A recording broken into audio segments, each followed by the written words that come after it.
Sol mandou me avisar que é dia lindo na Serra do Jequitibá, que é dia lindo, lindo na Serra do Jequitibá. Olá, bom dia! Mais uma vez chegando na sua casa, no seu tablet, no seu smartphone, em qualquer lugar do planeta, é de Cacau e Chocolate. Hoje, depois de uma semana sem programa, não podia ter motivo maior da minha alegria. Eu vou conversar com o Dr. Almir Martins, pesquisador da CEPLAC na área de socioeconomia, professor da UESC. Este homem é uma enciclopédia no assunto cacau de qualidade para o mercado mundial da Bahia. A gente volta já, não saia daí não. Raiou a madrugada, mas Sol mandou me avisar que é dia lindo, lindo na Serra do Jequitibá, que é dia lindo na Serra do Almir, querido, muito obrigado por nos receber aqui na sua casa. Eu sei que é um amigo, né, da família, que tem um trabalho extremamente importante que eu costumo te chamar, Almir, dos anônimos do chocolate. Porque muitas vezes as pessoas conhecem o cara que fez o chocolate, conhecem o produtor, mas não conhecem quem está por trás de uma história tão rica e importante que você é um ator principal dessa história. Como é que tudo isso começou, Almir? Henrique, bom dia. Bom dia a todos. Primeiro eu quero lhe dizer da satisfação de estar conversando com você, porque não só pelos laços familiares, mas também pela sua tradição, pelo seu amor ao cacau. Obrigado. Então, sobre a história desse avanço do cacau fino, tudo começou numa discussão, num debate técnico na CEPLAC. Na época, a vassoura de bruxa estava no auge, os produtores e a CEPLAC buscando alternativas, e entre essas alternativas se identificou materiais resistentes, tanto o produtor quanto a CEPLAC, mas se debatia internamente na CEPLAC se isso seria uma melhor alternativa, se poderia ser executado tudo como a CEPLAC pensava pelos pequenos, os menores produtores da região. Aí surgiu a ideia de se trabalhar, além da produtividade que os clones prometiam, com a qualidade, porque a qualidade é uma coisa mais fácil de ser obtida pelos pequenos produtores. E nesse processo surgiu a oportunidade da CEPLAC me mandar à Europa, particularmente à França, para analisar essa alternativa de produção de cacau de qualidade, ou seja, identificar exatamente o que era que o mercado pedia de cacau de qualidade. Nessa época você já vai apenas uma visita técnica ou você já vai para fazer alguma especialização? Não, eu já fui exatamente para fazer a especialização, o pós-doutorado. Quando eu cheguei na França com um projeto, a ideia inicial era contactar as indústrias que faziam chocolate fino para entender que tipo de cacau eles realmente precisavam e exigir para que nós verificássemos se nós tínhamos condições aqui no Brasil de obter o cacau que eles procuravam. Essa busca inicial foi desanimadora para mim. Nós fizemos um levantamento exaustivo das principais indústrias de produção de chocolate gourmet, chocolate com alto teor de cacau em vários países da Europa, na verdade em todos os países da Europa. E selecionamos alguns desses países para visitar. Só que a acolhida dessas indústrias, dos diretores dessas indústrias, dos técnicos dessas indústrias não eram boas. Quando falava cacau do Brasil, eles imaginavam, é cacau forasteiro, isso não nos interessa, isso não dá chocolate de qualidade. Almir, na nossa conversa preliminar aqui, você me dizia justamente isso, né, da negativa dos chocolateiros, das indústrias europeias, porque eles acreditavam que o forrasteiro brasileiro é uma relação entre teobromina e cafeína. Conta pra gente aí como foi essa negativa deles em relação a essa relação teobromina-cafeína na amêndoa do cacau forrasteiro brasileiro.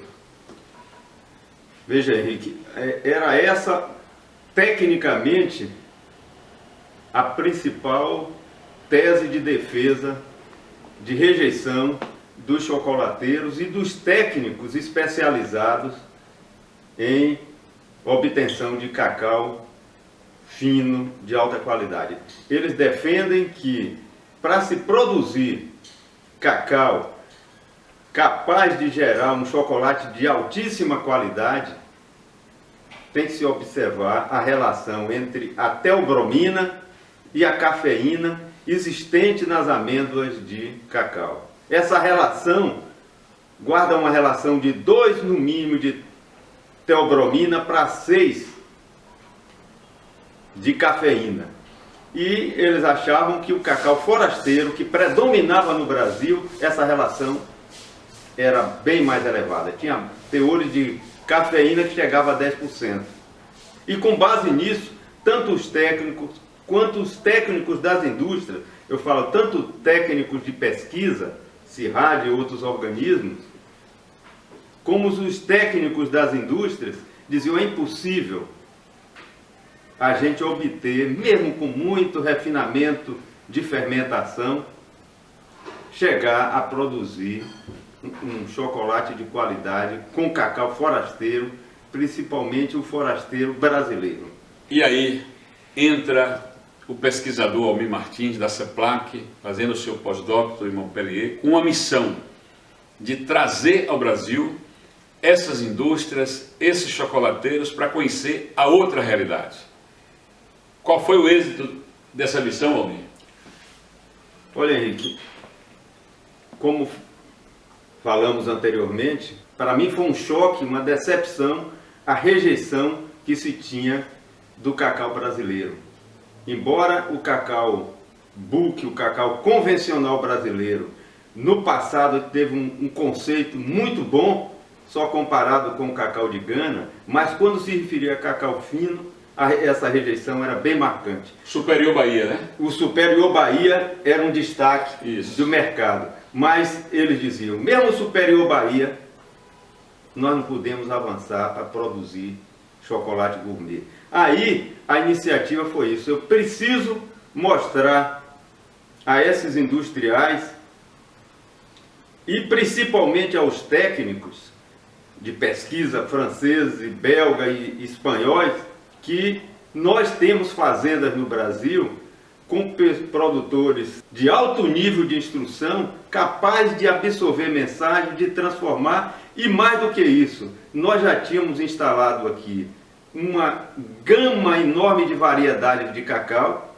que depois fizeram uma correlação que não eram só clones, mas tinham características de trinitários, que é um dos tipos de cacau utilizado pela indústria para fazer chocolate. Então se organizou essas discussões. Nós trouxemos inicialmente técnicos da pesquisa, visitaram fazendas e ficaram encantados, não só com o processo pós-colheita, mas com o aspecto de campo, o trato, as variedades de cacau, a empolgação do fazendeiro brasileiro com relação a essas variedades. Aí numa segunda etapa, já com a ajuda desses técnicos que nos visitaram, foi trazido industriais para visitar essas fazendas. Esses industriais dormiram na fazenda de cacau e ficaram encantados. Um desses chocolateiros, confidencialmente, ele me disse, por favor, não avise a ninguém, mas eu vou convencer a minha indústria, eu vou citar o nome, a Valrhona, a comprar uma fazenda de cacau no Brasil. Eu não esperava o que eu estou vendo. Foi a expressão deles. Olha que maravilha. Agora, nós vamos ali comer um chocolate e voltamos já. Não saia daí não, porque tem o segundo tempo dessa história, que é justamente quando o cacau brasileiro convence o mercado europeu que a gente sabe fazer qualidade. A gente volta já. Raiou a madrugada, Pai Sol mandou me avisar que é dia lindo, na Serra do Jequitibá, que é dia lindo, na Serra do Jequitibá.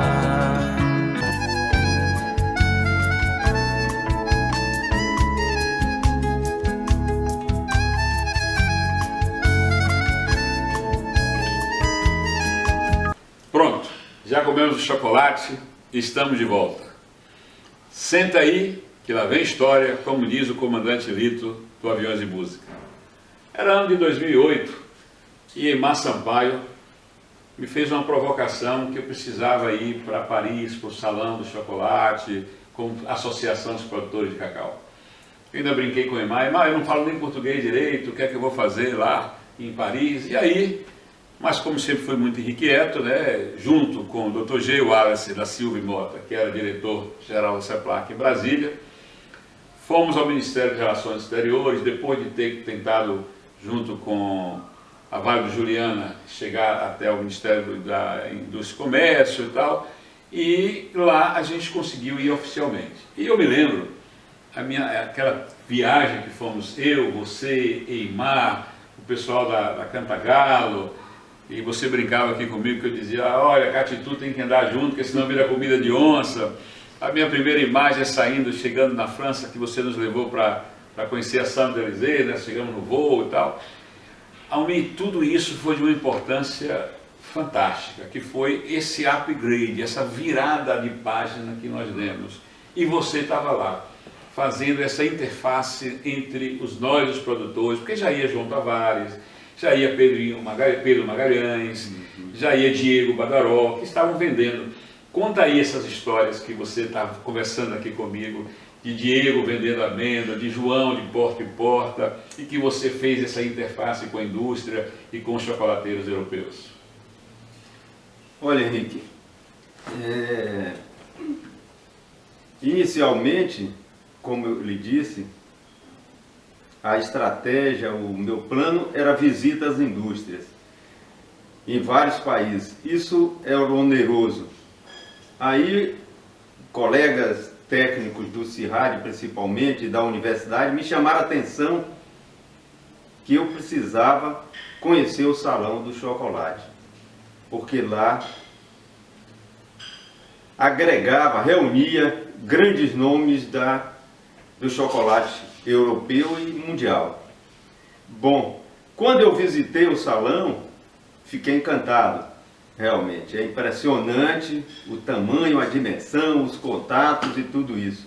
E me veio a ideia de que nós precisaríamos colocar os fazendeiros e os técnicos da CEPLAC, mas principalmente os agricultores, em contato com essa realidade, conhecer as indústrias, conhecer o salão. Aí é que entra o papel seu, de Eymar, de outros fazendeiros que aceitaram de imediato o convite e visitaram não só o salão, mas visitaram indústrias na Europa. Isso daí encorajou os produtores. Você, Henrique, teve um papel preponderante.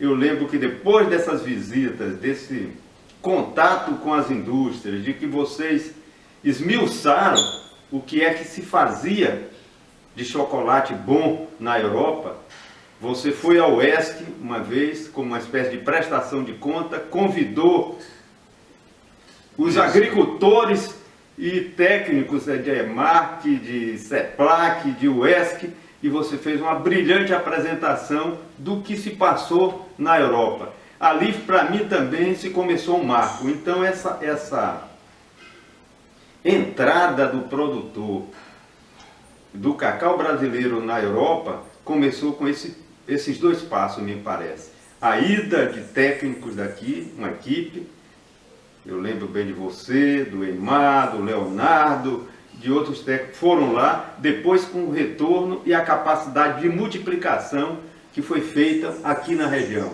principalmente liderado por você, por Eimar. Eu tive a oportunidade de fazer, logo na volta, para minha surpresa, uma palestra no sindicato Rural de Ilhéus. E o Sindicato Rural de Ilhéus. Eu pedi a Dorinho, não, Dorinho, o Henrique não está aqui, e ele é o presidente da associação. Dorinho disse, não, Henrique é seu amigo, ele vai na sua casa, eu quero isso já.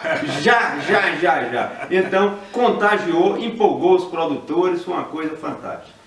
E aí, Almir, aqui na conversa também informal nossa, você me contou que eu nem sabia, né? Eu me lembro de você entregando as sementes de Maranhão, as amêndoas de Maranhão a uma mulher que era da Vorrona, e a posição de Barrel, que tinha no ano anterior falado, né, que o Brasil nunca ia produzir cacau de qualidade, né, como você acabou de dizer, mas aquela reação de Barrel e dessa mulher que eu esqueço o nome lá, que era da Vorrona, ou Vorrona, não sei a pronúncia correta, com a Amêndoas de Maranhão, que é um forrasteiro brasileiro lá, e que ela relata isso aí pra gente. Olha, Henrique, esse é outro fato marcante nessa história da evolução do cacau fino, de chocolates aqui no Brasil. Como você disse, nós já relatamos, havia uma resistência, uma grande resistência ao cacau brasileiro, porque a ideia é que aqui só tinha forasteiro. Não se visualizava nem que existia híbridos, clones aqui no Brasil. E aí, numa dessas idas nossas ao Salão de Chocolate, eu lembro que nós dois, eu, você e o Barrel, que é um técnico reputado, muito conceituado na indústria, conversávamos e você tinha uma amostra de Maranhão do seu cacau, que era o cacau Maranhão, timidamente guardado à sua mão, porque era forasteiro, e você ia apresentar a um técnico que não vislumbrava nenhuma alternativa de cacau forasteiro. E aí eu tive a oportunidade de traduzir a conversa entre você e o técnico do CIRAD. Quando ele degustou o seu cacau, ele ficou encantado. Eu olhei para ele, ele salivava, buscava, eu senti que ele buscava aromas no seu chocolate. Por coincidência, passava à frente de nós uma amiga dele, que é reputada como uma das referências de análise sensorial na Europa, é uma técnica da indústria Vorrona de chocolate, e ele passou uma amêndoa do seu chocolate para ela. Ela também disse, esse não é do Brasil, esse cacau é maravilhoso. E aí, me parece que houve um convencimento real de que poderia se fazer muita coisa com o cacau brasileiro. Olha só, eu lembro dessa cena, eu me lembro do rosto dela, e te confesso, Almir, que achei que ela falou aquilo quando você traduziu, que era para me agradar, sabe? Porque não queria dizer a verdade. Mas tanto é verdade que aí depois o Bonar repete isso e virou, né, essa história toda que eu já contei aqui. Almir, a gente ficaria aqui dias falando dessas histórias todas. Mas esse programa, eu tenho batido muito na tecla, que é um projeto meu, eu vou brigar por isso enquanto vida tiver, que a gente pode transformar essa região na Champagne do cacau e chocolate de origem. Assim como a Champagne é para os espumantes na França, isso aqui pode ser a Champagne do cacau e chocolate de origem. Esse é um projeto ousado. Você, como técnico, como conhecedor da história, como professor, você vê caminho para isso? Sim, Henrique, observe, a Bahia, a nossa região, aqui o sul da Bahia, conquistou um know-how, uma técnica, uma habilidade de fazer cacau ímpar. Como eu lhe falei, o cacau Superior Bahia, que era comercializado, já era uma reputação, era no passado tido como um cacau book de elite. Então nós temos know-how, nós temos tradição nisso. Agora, depois de toda essa história que nós contamos, o fazendeiro de cacau na Bahia, pelo menos um grupo de produtores de cacau, eles passaram a visualizar que produzir cacau, amêndoas de qualidade, significa buscar notas, buscar aromas, buscar sabor. E se desenvolveu acima da expectativa, pelo menos da minha expectativa. Eu imaginava avanços, mas não avanços tão grandes como a gente vem constatando. Na velocidade que nós estamos tendo. A velocidade, a seriedade com que essa questão é tratada. Então hoje, eu acho que realmente nós brasileiros, fazendeiros de cacau da Bahia, cacau do Brasil, tem tudo para chegar ao que você está chamando assim, de champanhe, de vinhos especiais. Nós, hoje, o desenvolvimento que eu vejo, a sensibilidade do produtor em ter amêndoa, cada hora eu me surpreendo com as descobertas que os produtores estão fazendo. Então eu não tenho dúvida de que isso vai avançar muito, muito, muito, muito, porque virou uma alternativa. O mundo está cada vez mais exigindo alimentos de qualidade e o fazendeiro do Brasil, além dessa seriedade que eu falei, ele tem fatores que nós já estamos explorando, mas na minha concepção, na concepção inicial que eu tinha como técnico, era aproveitar ainda de uma forma melhor esses recursos da floresta, da região, da cabruca, de todos esses recursos. Porque, Henrique, observe bem, a ideia, quando eu pensei, mas a velocidade que foi muito boa, eu digo, me deixou para trás. Porque enquanto eu pensava, vocês produtores já estavam realizando. Então, a minha ideia inicial sobre isso que você me perguntou, sobre a capacidade da cacauicultura baiana, brasileira, chegar a nível de exóticos na produção de chocolate, eu imaginava que nós íamos desenvolver, era o que eu falava na CEPLAC, e escrevi um pouco sobre isso, nos valermos de uma teoria que eles chamam estratégia pelos recursos. O que é isso?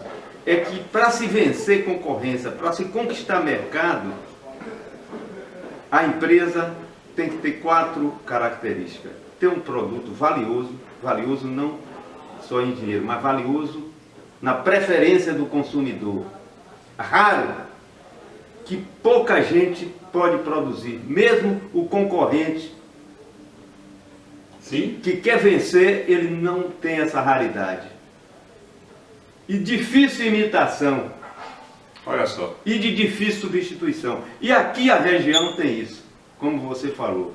Nós podemos organizar terroir, que era isso que eu imaginava, essas características, esses recursos, que a teoria fala em recursos, esses recursos que são ímpar, ninguém tem. Então era isso que era a estratégia de conquistar o mercado. Eu não tive tempo de acionar isso, graças a Deus, porque os produtores, na sua prática, nas suas atitudes de realização, foram velozes, foram rápidos e eficientes. Almir, maravilha, maravilha, uma aula, né, que eu terminei aqui tendo com você. Relembrar essas histórias é muito importante, que a gente deixe isso registrado.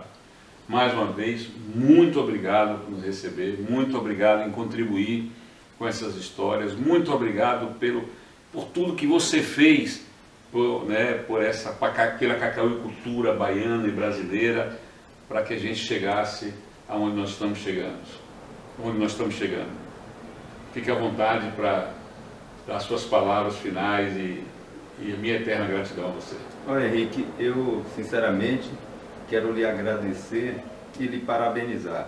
Agradecer por isso, por ter essa oportunidade de me expressar. E, como você disse, a gente poderia falar muito, mas eu me dou por satisfeito. E lhe parabenizar, porque você, desde essas ideias iniciais, foi uma pessoa que não parou de trabalhar a ideia de cacau. Cacau de qualidade. Você não só avançou nas amêndoas, eu lembro do processo de fermentação, eu lembro como hoje uma discussão, eu fazia uma palestra no auditório da CEPLAC, e uma pessoa me interrompeu, mas essa questão de temperatura para fermentação, e você já avançado dizia, pois o meu cacau, eu obtenho com mais tempo de fermentação do que tem isso aí. Então, desde essa época, desse momento, eu passei a observar que você se tornou um apaixonado por essa causa. E aí, por isso que eu quero lhe parabenizar e também parabenizar outros fazendeiros que inovaram, que buscaram e não param também de cessar. E eu espero que tudo isso dê os frutos melhores possíveis. É isso aí. Eu gosto de dizer agora, Almir, que nas minhas veias não corre mais só sangue, corre chocolate. Semana que vem a gente está de volta para falar, sabe de quê? É de cacau e chocolate. Um beijo no coração. Raiou a madrugada, Pai Sol mandou me avisar que é dia lindo na Serra do Jequitibá, que é dia lindo na Serra do Jequitibá.